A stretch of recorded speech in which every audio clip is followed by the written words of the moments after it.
Hello friends, welcome to the success Kendra. Friends, इस video में हम लोग 67th बीपीएससी पीटी एग्जाम 2022 और सीडीपीओ एग्जाम 2022 के लिए फ्रेंड्स बिहार स्पेशल का जो हम लोगों ने 500 इंपॉर्टेंट क्वेश्चन का सीरीज स्टार्ट किया हुआ था, उसी को आगे बढ़ाते हुए आज हम लोग सेट नंबर 3 को डिस्कस करेंगे। फ्रेंड्स, प्रत्येक सेट में हम लोग 100 प्रश्नों को कवर करते हैं और 5 सेट में हम लोग 500 प्रश्नों को कवर कर लेंगे। 2 सेट हम लोगों ने ऑलरेडी कवर कर लिया, यानी कि 200 क्वेश्चन को हमने कवर कर लिया है। और आज इस सेट नंबर 3 में हम लोग 100 क्वेश्चन और यानी कि टोटल आज हमारा 300 क्वेश्चन कंप्लीट हो जाएगा। फ्रेंड्स, चैनल पर अगर आप पहली बार आए हैं तो चैनल को सब्सक्राइब कर लीजिएगा और बेल आइकन को दबा लीजिएगा, ताकि जब भी इसी तरह का कोई भी इंपॉर्टेंट वीडियो अपलोड किया जाए तो उसका नोटिफिकेशन सबसे पहले आपके पास पहुंच जाए।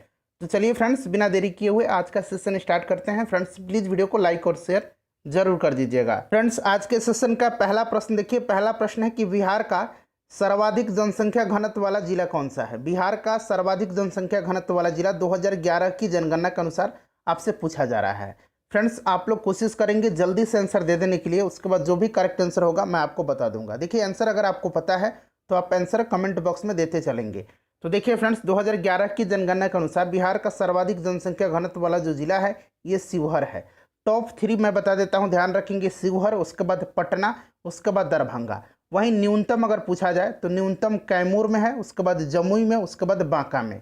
चलिए आगे बढ़ते हैं। नेक्स्ट क्वेश्चन है हमारा कि अविभाजित बिहार का सबसे बड़ा जलप्रपात हुंडरू जलप्रपात जो है ये कहाँ स्थित है। तो देखिए, हुंडरू जलप्रपात जो है यह स्वर्णरेखा नदी पर है और फ्रेंड्स यह रांची जिला में स्थित है, जो कि झारखंड में अब आता है। तो ये रांची हो जाएगा। ठीक है, ऑप्शन नंबर ए इसका राइट आंसर हो जाएगा। उसके बाद नेक्स्ट क्वेश्चन देखिए फ्रेंड्स, कल हम लोगों ने अगस्त 2021 में बीपीएससी ऑडिटर का जो पेपर हुआ था फ्रेंड्स, उसमें जितने भी बिहार से संबंधित प्रश्न पूछे गए थे फ्रेंड्स, उनको हमने डिस्कस किया है। 30 प्रश्न पूछे गए थे बिहार से संबंधित। ठीक है फ्रेंड्स, उस वीडियो को देख लीजिएगा आप, लिंक डिस्क्रिप्शन में आपको मिल जाएगा। देखिए, बिहार में अमृत वर्षा समाचार पत्र का प्रकाशन किस वर्ष प्रारंभ हुआ था। अब यहाँ थोड़ा सा ध्यान देंगे फ्रेंड्स। देखिए, अमृत वर्षा समाचार पत्र की स्थापना एवं इसका प्रकाशन अविभाजित बिहार वर्तमान में झारखंड के बोकारो जिले में 1981 में हुआ था। ठीक है, 1981 में हुआ था। और देखिए फ्रेंड्स, अगर हम बात करें तो पटना से इसका प्रकाशन 1987 से हुआ था। ठीक है, तो यहाँ पर देखिए वर्ष 1987 दिया गया है। वैसे 1981 में बोकारो से इसका प्रकाशन शुरू हुआ था। और देखिए, इसके संपादक जो थे, संस्थापक संपादक, उनका नाम था पारसनाथ तिवारी। ठीक है, तो नाम ध्यान रखेंगे।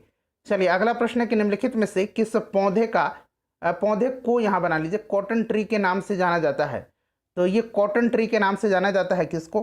तो फ्रेंड्स, इसको जाना जाता है सेमल को। Option number B right answer हो जाएगा। देखिए, सेमल का अगर हम इसका साइंटिफिक नाम बात करें तो इसका साइंटिफिक नेम है कॉम्बैक्स। यहाँ मैं लिख देता हूँ कॉम्बैक्स सेइबा, CEIBA, कॉम्बैक्स सेइबा। ठीक है, चलिए अगला प्रश्न हमारा कि गर्म जल कुंडों के लिए प्रसिद्ध स्थल कौन सा है। तो गर्म जल कुंड के लिए प्रसिद्ध स्थल जो है ये राजगीर है। देखिए फ्रेंड्स, अगर हम बात करें तो बिहार में मुख्यतः राजगीर, मुंगेर और गया में जो है जलकुंड पाए जाते हैं। देखिए, राजगीर का एक फेमस गर्म जल कुंड है, इसका नाम है सप्तधारा। ठीक है, सीता कुंड जो है ये मुंगेर में है, अग्नि कुंड जो है गया में है। तो ये सब आप ध्यान रखेंगे। नेक्स्ट क्वेश्चन हमारा कि बिहार राज्य विद्युत परिषद का गठन किस वर्ष किया गया था। Bihar state power holding company limited, इसका हेडक्वार्टर पटना में है। इसकी स्थापना 1958 में की गई थी। ऑप्शन नंबर इसका डी हो जाएगा सही उत्तर। चलिए आगे बढ़ते हैं। नेक्स्ट क्वेश्चन कर लेंगे कि बिहार के किस जिले की सीमा उत्तर प्रदेश की सीमा से स्पर्श नहीं करती है। देखिए फ्रेंड्स, बिहार के जो हैं टोटल 8 जिले जो हैं उत्तर प्रदेश की सीमा से लगते हैं। 8 जिले उत्तर प्रदेश की सीमा से, 3 जिला पश्चिम बंगाल से 3 जिला लगता है, और झारखंड से भी 8 जिला लगता है। तो ये मैं बता देता हूँ, यहाँ ध्यान दीजिएगा। देखिए, ये 8 जिले जो उत्तर प्रदेश की सीमा से लगते हैं ये कौन कौन से हैं। तो फ्रेंड्स, पश्चिम चंपारण, गोपालगंज, उंगली पर काउंट कीजिए, पश्चिम चंपारण, गोपालगंज, सिवान, सारण, भोजपुर, बक्सर, कैमूर और रोहतास। तो यहाँ पर देखिए भोजपुर, कैमूर, बक्सर और गोपालगंज सभी दिया गया है। तो इनमें से कोई नहीं इसका राइट आंसर हो जाएगा। ठीक है, उसके बाद अगर हम बात करते हैं पश्चिम बंगाल से, तो 3 जिला जो है पश्चिम बंगाल के साथ सटता है। ये जिला कौन कौन सा है? तो पूर्णिया, किशनगंज और कटिहार। क्लियर।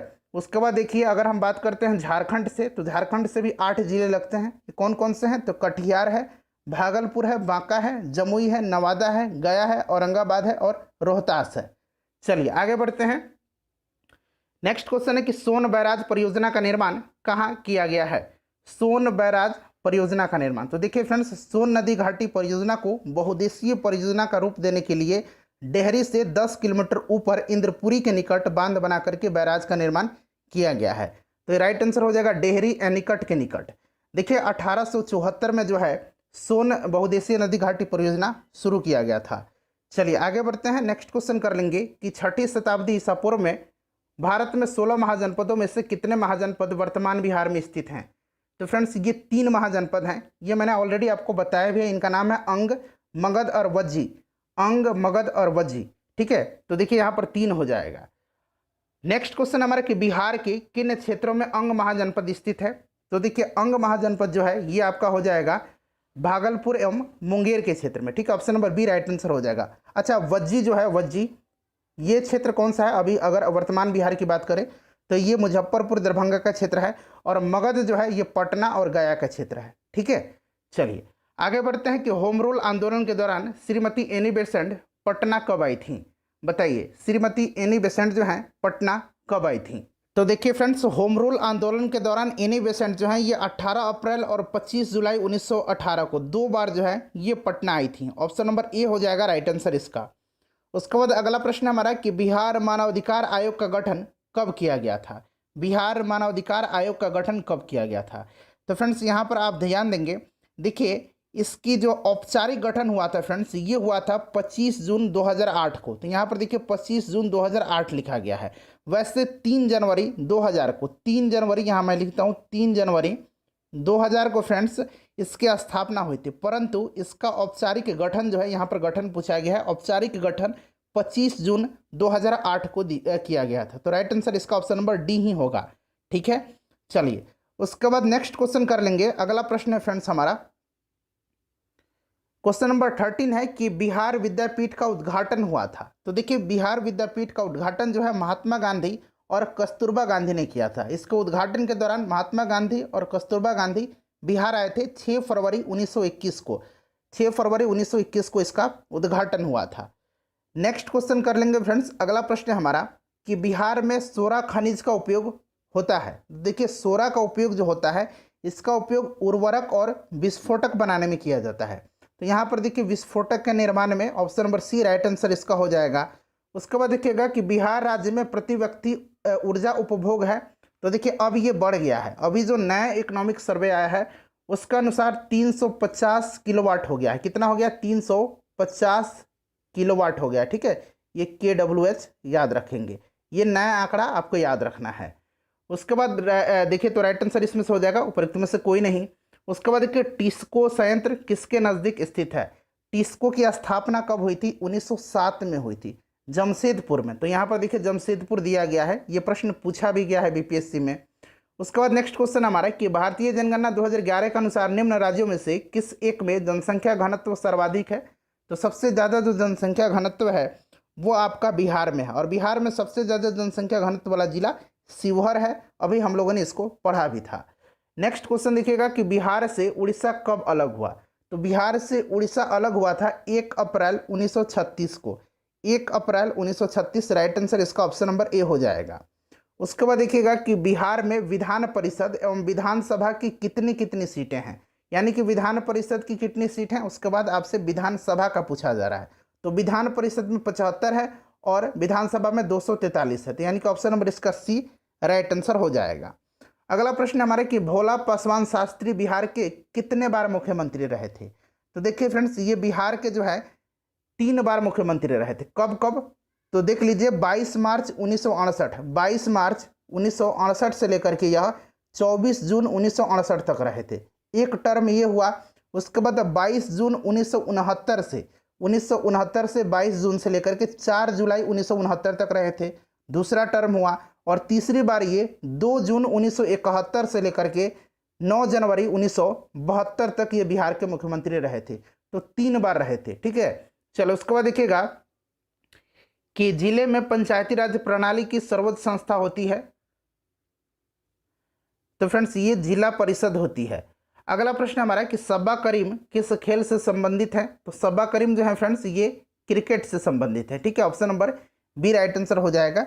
बिहार के हैं इसलिए पूछा गया है। उसके बाद देखिएगा कि लोक गाथा गीत लोरिकायन का स्वरूप निम्नांकित में से किस पर आधारित है?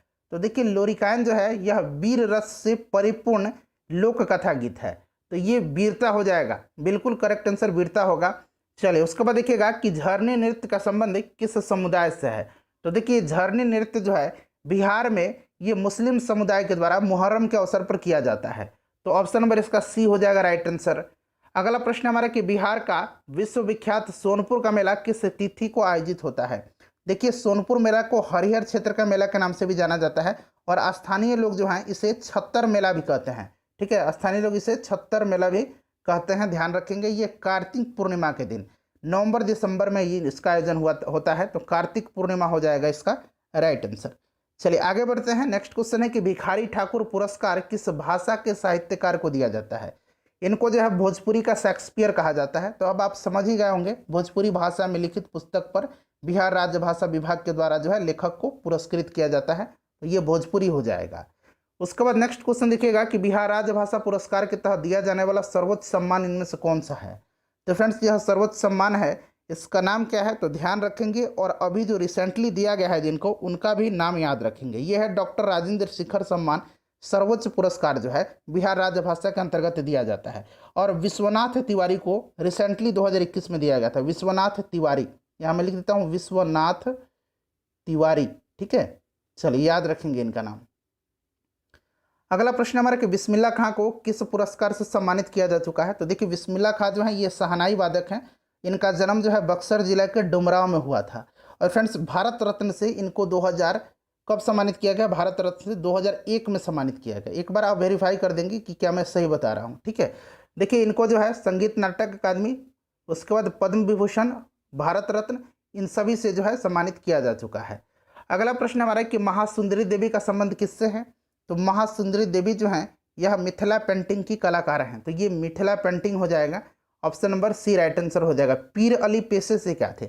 पीर अली खान ने पटना से 1857 की क्रांति का नेतृत्व किया था। इन्हीं के नेतृत्व में 3 जुलाई, यहाँ मैं लिखता हूँ, ये डेट याद रखना है, 3 जुलाई 1857 को इन्हीं के नेतृत्व में जो है प्रारंभ हुआ था 1857 की क्रांति पटना में।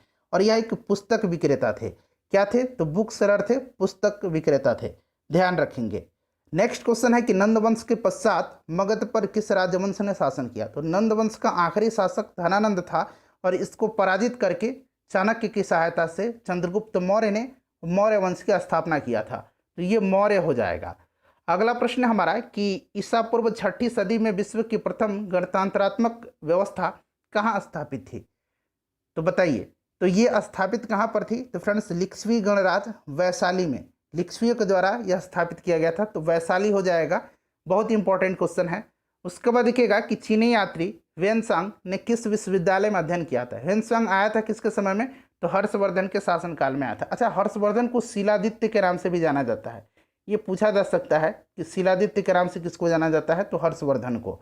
ठीक है, ह्वेनसांग जो है नालंदा विश्वविद्यालय में अध्ययन के लिए आया था, तो ऑप्शन नंबर इसका डी राइट आंसर हो जाएगा। उसके बाद देखिए वह स्रोत जिसमें पाटलिपुत्र के प्रशासन का वर्णन उपलब्ध है, तो यह स्रोत है मेगास्थनीज का इंडिका। ऑप्शन नंबर इसका सी हो जाएगा, मेगास्थनीज का इंडिका। उसके बाद देखिए 2011 की जनगणना के अनुसार बिहार राज्य जनसंख्या के अनुसार देश में कौन से स्थान पर है? अच्छा, बिहार की जनसंख्या कितनी है? 10 करोड़ 40 लाख, यहाँ मैं लिख देता हूँ 10 करोड़ 40 लाख 99,452। ये आंकड़ा आपको एग्जैक्ट याद रखना है, क्लियर। देखिए तीसरा स्थान है देश में जनसंख्या के हिसाब से बिहार का। ऑप्शन नंबर इसका सी जो होगा राइट आंसर हो जाएगा। देश की कुल जनसंख्या का ये जो जनसंख्या है बिहार का कितना प्रतिशत है? तो 8.6% है, इसको भी ध्यान रखेंगे, 8.6%। चलिए आगे बढ़ते हैं। बेगूसराय में चौकीदारी कर के विरुद्ध आंदोलन एक हिस्सा था, तो फ्रेंड्स ये 1930 के सविनय अवज्ञा आंदोलन का एक हिस्सा था। ऑप्शन नंबर बी इसका राइट आंसर हो जाएगा, सविनय अवज्ञा आंदोलन। अगला प्रश्न हमारा कि 1908 में छोटा नागपुर काश्तकारी अधिनियम ने रोक लगाई, तो ये रोक लगाई थी बैठ बेगारी पर, याद रखेंगे। ये छोटा नागपुर काश्तकारी अधिनियम 1908 में जो है रोक लगाई बैठ बेगारी पर। ये प्रश्न भी बीपीएससी में पूछा गया है। हम बहुत बड़ी भूल करेंगे यदि हम बिहार की जनता और उसके मंत्रिमंडल को लीग के नेताओं की हिंसक और असभ्य आक्रमणों के आगे असुरक्षित छोड़ देंगे। यह कथन किसका है? देखिए, वर्ष 1946 में यह बात किसने कही थी? तो सरदार वल्लभ भाई पटेल ने कहा था। Option number D right answer हो जाएगा। उसके बाद देखिएगा कि कांग्रेस सोशलिस्ट पार्टी की पहली बैठक पटना में कब हुई थी?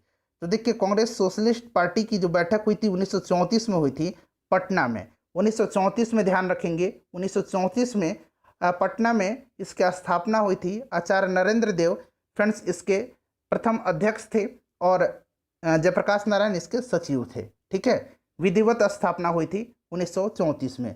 1934 में विधिवत स्थापना हुई थी, ये बात आपको ध्यान रखना है।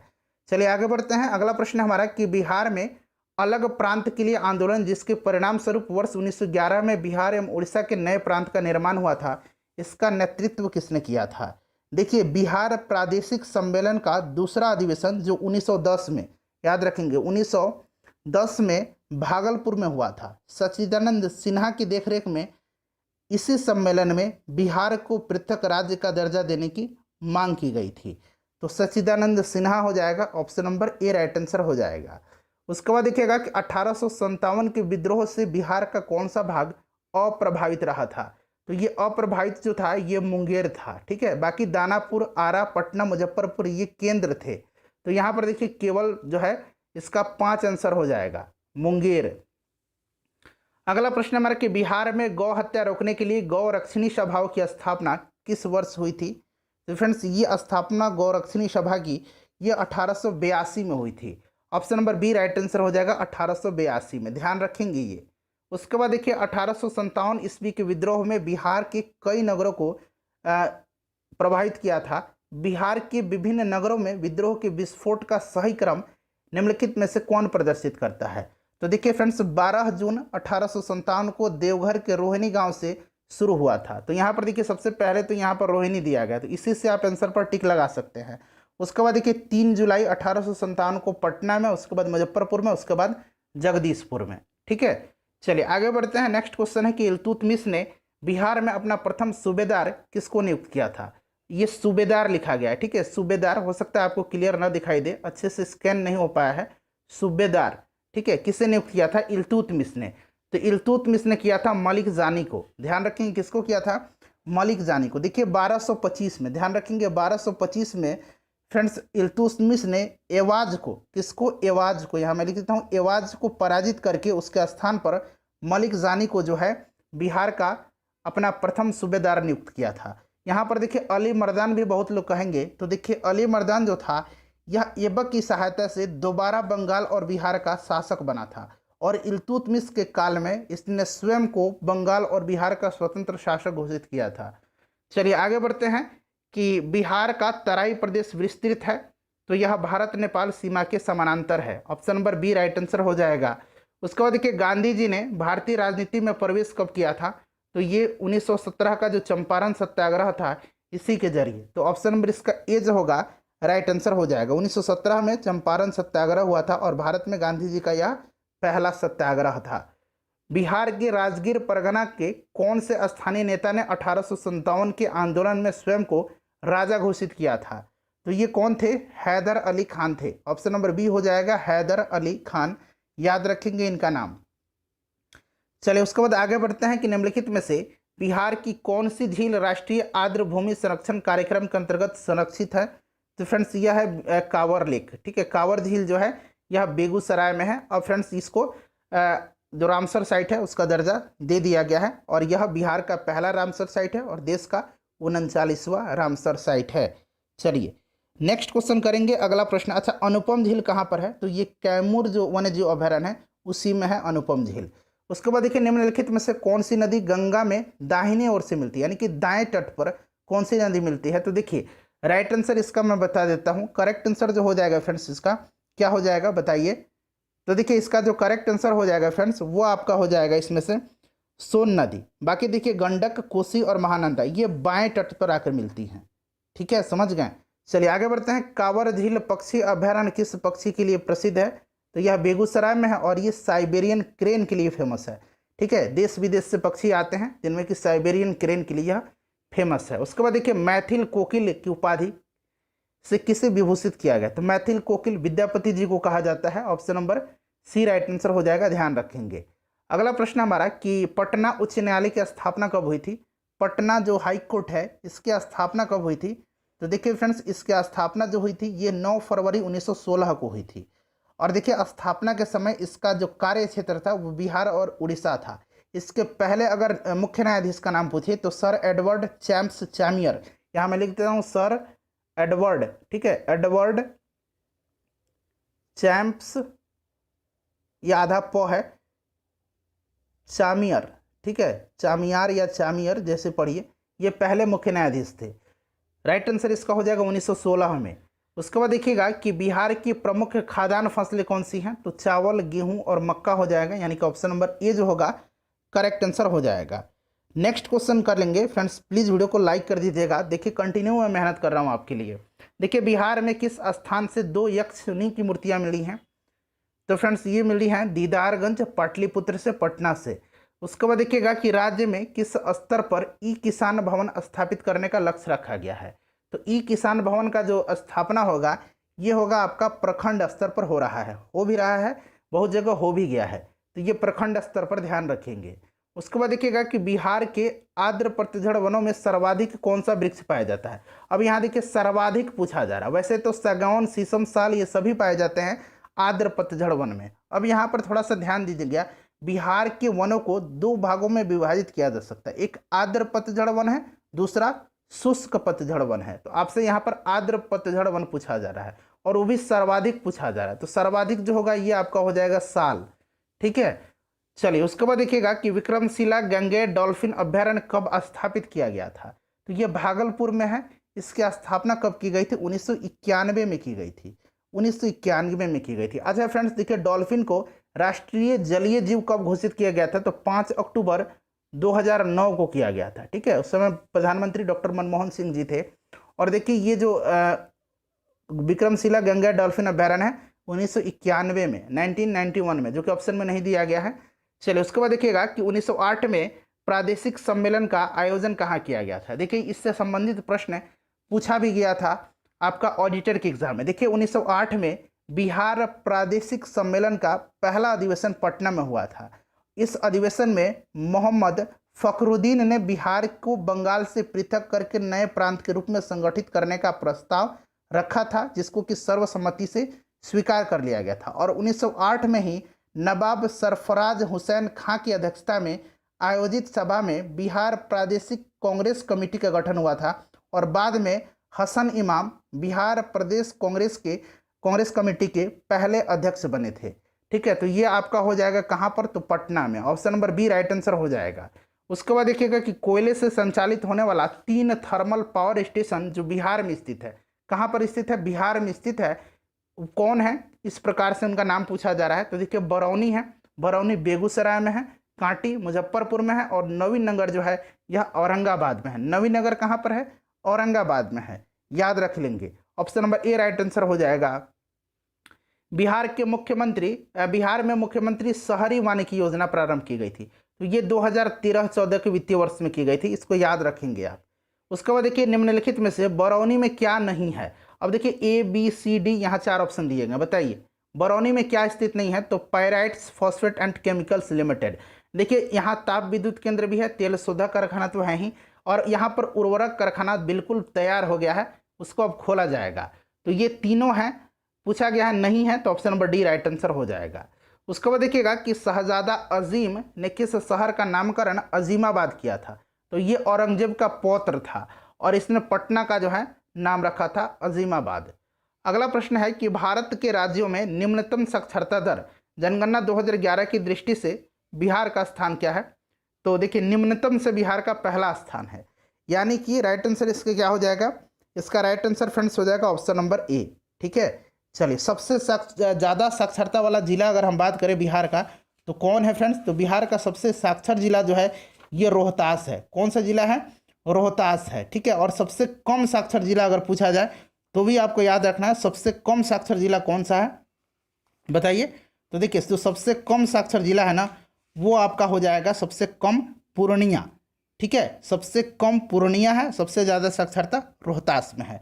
चलिए आगे बढ़ते हैं, नेक्स्ट क्वेश्चन कर लेंगे कि बिहार की स्वतंत्रता के बाद बिहार के पहले राज्यपाल कौन बने थे। तो ये बने थे फ्रेंड्स कौन, तो ये बने थे जयराम दास दौलत राम। ठीक है, ये 15 अगस्त 1947 से 11 जनवरी 1948 तक बिहार के स्वतंत्रता के बाद पहले राज्यपाल रहे थे। वर्तमान में कौन है, फागू चौहान है। बिहार का मुख्यमंत्री निम्नलिखित में से कौन नहीं रहा है, तो इसमें से देखिए रामविलास पासवान जी नहीं रहे हैं, राबड़ी देवी रही हैं। ठीक है, राबड़ी देवी रही हैं। उसके बाद कर्पूरी ठाकुर भी रहे हैं, याद रखेंगे, राबड़ी देवी भी रही हैं, कर्पूरी ठाकुर भी रहे हैं। नीतीश कुमार तो हैं ही, रामविलास पासवान जो हैं ये जो फ्रेंड्स ये बिहार के मुख्यमंत्री नहीं रहे हैं। चलिए, राबड़ी देवी 2 बार रही हैं, कर्पूरी ठाकुर भी 2 बार रहे हैं। उसके बाद देखिए प्रथम जैन संगति का आयोजन हुआ था। तो देखिए फ्रेंड्स, प्रथम जैन संगति का आयोजन जो है ये 300 ईसा पूर्व में हुआ था, स्थूलभद्र की अध्यक्षता में। और फ्रेंड्स किसके शासनकाल में, तो चंद्रगुप्त मौर्य के शासनकाल में। यहाँ पर देखिए प्रथम जैन संगति का आयोजन हुआ था पाटलिपुत्र में 300 ईसा पूर्व में। उसके बाद देखिएगा कि प्रथम जैन संगति के अध्यक्ष कौन थे, तो फ्रेंड्स इसके अध्यक्ष थे Sthulabhadra. Option number B right answer इसका हो जाएगा। उसके बाद नेक्स्ट क्वेश्चन देख लेंगे फ्रेंड्स। अगला प्रश्न है, प्रथम जैन संगति का आयोजन किसके शासनकाल में हुआ था। अभी मैंने आपको बताया कि प्रथम जैन संगति का आयोजन जो है ये किसके शासनकाल में हुआ था, तो चंद्रगुप्त मौर्य के। Option number C right answer इसका हो जाएगा। अगला प्रश्न है हमारा कि महाबोधि, यहाँ पर देख लीजिए कि महाबोधि मंदिर को यूनेस्को की विश्व विरासत सूची में कब शामिल किया गया था, बताइए कब शामिल किया गया था। तो फ्रेंड्स इसको शामिल किया गया था महाबोधि मंदिर को 2002 में। कब शामिल किया गया था, 2002 में किया गया था। ठीक है, ऑप्शन नंबर इसका सी राइट आंसर हो जाएगा। कांवड़ झील किस जिले में है, तो यह बेगूसराय में है। उसके बाद देखिएगा कि पटना कॉलेज एवं पटना कलेक्ट्रेट किस शैली में निर्मित है, तो ये डच शैली में निर्मित है। तो यहाँ पर देखिए हॉलैंड शैली दिया गया है, हॉलैंड यानी कि डच इनको कहा जाता है, तो डच शैली में है। उसके बाद देखिए क्रिसमस त्यौहार किस तिथि को मनाया जाता है, तो ये 25 दिसंबर के दिन मनाया जाता है। और देखिए ये बौंसी मेले का संबंध किस जिले से, बहुत ही इंपॉर्टेंट है। देखिए बौंसी मेला जो है फ्रेंड्स ये बांका में लगता है मकर संक्रांति के अवसर पर। ठीक है, तो ऑप्शन नंबर ए इसका राइट आंसर हो जाएगा। और देखिए अभी रिसेंटली अजगैबीनाथ मेला का आयोजन हुआ था सुल्तानगंज में। ठीक है, चलिए उसके बाद नेक्स्ट क्वेश्चन देखिएगा कि बिहार शताब्दी पत्रकारिता सम्मान के तहत आने वाले भारतीय सम्मान ग्रहण करने के पात्र हैं। तो देखिए फ्रेंड्स भारतीय सम्मान जो है ये केवल महिला पत्रकार हो जाएगा। उसके बाद नेक्स्ट क्वेश्चन है हमारा कि छाया पत्रकारिता सम्मान की पुरस्कार राशि निर्धारित है, तो ये 1 लाख रुपया दिया जाता है। ठीक है, छाया पत्रकारिता सम्मान के तहत 1 लाख रुपया और प्रशस्ति पत्र दिया जाता है। उसके बाद देखिए जयप्रकाश नारायण को राष्ट्रीय स्तर के नेता के रूप में पहचान जो है किस संदर्भ में मिली थी, तो फ्रेंड्स इनको मिली थी भारत छोड़ो आंदोलन के समय में। ठीक है, राष्ट्रीय स्तर के नेता, तो ये ऑप्शन नंबर ए हो जाएगा राइट आंसर इसका, भारत छोड़ो आंदोलन के समय में। उसके बाद नेक्स्ट क्वेश्चन है हमारा कि बिरसा मुंडा के गुरु कौन थे। तो फ्रेंड्स देखिए कल वाली वीडियो में हमने चर्चा किया था, इसका आंसर आप जरा कमेंट करके बताएंगे। अगला प्रश्न हमारा कि ललित नारायण मिश्र निम्नलिखित में से किससे संबंधित रहे थे, संबंधित नहीं है ये पूछा गया है। तो देखिए राइट आंसर इसका क्या हो जाएगा, right answer option number A हो जाएगा, भूतपूर्व मुख्यमंत्री। ये मुख्यमंत्री नहीं रहे हैं, ये रेलवे मंत्री रहे हैं। ठीक है, बाकी देखिए पेपर मिल की स्थापना और मिथिला विश्वविद्यालय की स्थापना, ये रेलवे मंत्री रहे थे 1973 से लेकर के 1975 तक। ठीक है, 1973 से 1975 तक। चलिए उसके बाद नेक्स्ट क्वेश्चन है कि तीसरा बौद्ध सभा किस स्थान पर बुलाई गई थी। तो तीसरा जो है ये पाटलिपुत्र में बुलाई गई थी अशोक के शासनकाल में। ऑप्शन नंबर इसका डी जो होगा राइट आंसर हो जाएगा। चलिए उसके बाद अगला क्वेश्चन करेंगे। नेक्स्ट क्वेश्चन है कि विश्व का पहला गणतंत्र वैशाली में किसके द्वारा स्थापित किया गया था। तो मैंने आपको बताया है कि यह लिच्छवी के द्वारा। ऑप्शन नंबर डी जो होगा इसका राइट आंसर हो जाएगा। चलिए उसके बाद नेक्स्ट क्वेश्चन है पाटलिपुत्र के संस्थापक, तो ये उदयन था, उदयन ने पाटलिपुत्र का स्थापना किया था। चलिए उसके बाद आगे बढ़ते हैं, नेक्स्ट क्वेश्चन कर लेंगे कि निम्नलिखित में से वर्ष 2001 से 11 के दौरान कहाँ सर्वाधिक जनसंख्या की वृद्धि हुई है। बिहार में किस जिले में सर्वाधिक जनसंख्या प्रतिशत मतलब जनसंख्या की वृद्धि हुई है। तो देखिए सबसे ज़्यादा जो हुआ मधेपुरा में हुआ है। ठीक है, मधेपुरा में सबसे ज़्यादा हुआ है और यहाँ पर जो है 31.1% दशक की वृद्धि हुई है। सबसे कम गोपालगंज में हुआ है केवल 19%। ये सब मैं अंतिम आंकड़ा बता रहा हूँ जनगणना का। उसके बाद देखिए स्वतंत्रता के पूर्व बिहार में समाजवादी विचारधारा के प्रसार का श्रेय जाता है। तो यह श्रेय जाता है कांग्रेसी कार्यकर्ताओं की क्रांतिकारिता को। ऑप्शन नंबर इसका सी हो जाएगा राइट आंसर। उसके बाद नेक्स्ट क्वेश्चन है कि निम्नलिखित में से किस भारतीय को रॉबर्ट क्लाइव ने बिहार का नायब दीवान नियुक्त किया था? तो बिहार का किया था सीताब राय को। ठीक है, ऑप्शन नंबर इसका डी हो जाएगा। बिहार का जो दीवान नियुक्त किया गया था सीताब राय को। ठीक है, चलिए। और राजा खां को बंगाल का। उसके बाद देखिएगा कि कांग्रेस सोशलिस्ट पार्टी की पहली बैठक तो यह पटना में हुई थी। अगला प्रश्न है कि इनमें से कौन बिहार में किसान आंदोलन के साथ जुड़े हुए थे? बिहार में किसान आंदोलन के साथ डॉक्टर राजेंद्र प्रसाद जुड़े हुए थे। उसके बाद सहजानंद सरस्वती थे, विद्यानंद जी थे, ये सब लोग जुड़े हुए थे। तो यहाँ पर देखिए राजेंद्र प्रसाद दिया गया है। उसके बाद नेक्स्ट क्वेश्चन देखिएगा कि महात्मा गांधी तथा इनके सहयोगियों की 1942 ईस्वी में हुई धरपकड़ से बिहार में बहुत दंगे हुए। इसमें रेल सेवा पूर्ण रूप से ठप हो गई थी, बिल्कुल हो गई थी, पटरी जगह जगह उखाड़ दिए गए थे। और उसमें अधिकतम जो प्रभावित जिला था ये बिहार का पटना जिला था। Option number C right answer हो जाएगा। मद्रास और बंगाल में सबसे ज़्यादा इसका प्रभाव देखने को मिला था। चंपारण आंदोलन में कौन संबंधित नहीं था? देखिए फ्रेंड्स, 1917 में जो चंपारण में गांधी जी ने सत्याग्रह किया था, चंपारण सत्याग्रह, इस आंदोलन में डॉक्टर राजेंद्र प्रसाद, महादेव देसाई, अनुग्रह नारायण सिन्हा, जेबी कृपलानी, ये लोगों महात्मा गांधी के लोग साथ थे। यहाँ पर देखिए जयप्रकाश नारायण दिया गया जो कि नहीं थे। उसके बाद नेक्स्ट क्वेश्चन है कि बिहार के किस नेता ने महात्मा गांधी के साथ किसान आंदोलन का नेतृत्व किया था? तो अभी मैंने नाम बताया है, डॉक्टर राजेंद्र प्रसाद, महादेव देसाई, अनुग्रह नारायण सिन्हा, जेबी कृपलानी। और देखिए राजकुमार शुक्ल भी थे साथ में। यहाँ तो राजेंद्र प्रसाद भी दिया गया, तो मेरे हिसाब से ऑप्शन नंबर ई होना चाहिए इसका करेक्ट आंसर। देख लीजिएगा आप लोग एक बार इसको। ठीक है, मैंने नाम बता ही दिया, राजेंद्र प्रसाद भी थे। राजकुमार शुक्ल ने खुद बुलाया था गांधी जी को चंपारण में, तो ये कैसे छोड़ देते गांधी जी को। चलिए आगे बढ़ते हैं। नेक्स्ट क्वेश्चन है कि नालंदा बिहार का विध्वंस किया था? तो ये बख्तियार खिलजी था। कौन था? Bakhtiyar Khilji. Option number A right answer हो जाएगा। बिहार की सोमेश्वर श्रेणी है, सोमेश्वर श्रेणी जो है बिहार की, यह फ्रेंड्स शिवालिक पर्वत श्रेणी का भाग है। तो देखिए यहाँ शिवालिक नहीं दिया गया है, तो उपयुक्त में से कोई नहीं। ताल की मिट्टी किस फसल के लिए उपयुक्त होती है? ताल की मिट्टी जो है यह रबी फसल के लिए उपयुक्त होती है। तिलहन और इसमें गेहूं की खेती बहुत अच्छी होती है, तो ये रबी की फसल हो जाएगा। ऑप्शन नंबर इसका बी जो होगा करेक्ट आंसर हो जाएगा। उसके बाद देखिए खादर, जिसको कि नवीन जलोढ़ मिट्टी कहा जाता है, इसका सर्वाधिक विस्तार कहाँ पर है? तो कोसी क्षेत्र में, पूर्णिया और सहरसा में सबसे ज़्यादा इसका विस्तार है। Option number D right answer हो जाएगा। उसके बाद देखिए राजपुर नहर किस नदी से निकली है? राजपुर नहर परियोजना पूर्वी कोसी नहर की एक शाखा है। तो यहाँ पर देखिए कोसी हो जाएगा। सीताकुंड गर्म जलाशय स्थित है। मैंने आपको बताया था कि सीतापुर गर्म जलाशय जो है, सीताकुंड गर्म जलाशय जो है यह है आपका कहाँ पर? मुंगेर में। तो देखिए मुंगेर ऑप्शन नंबर ए में दिया गया है। उसका अग्निकुंड पूछा जाता तो गया में होता, अग्निकुंड पूछा जाता तो ये गया में हो जाता। ठीक है, चलिए तो फ्रेंड्स ये 100 क्वेश्चन कंप्लीट हो गए हैं। वीडियो को प्लीज़ लाइक कर दीजिए और इसे शेयर कर दीजिए।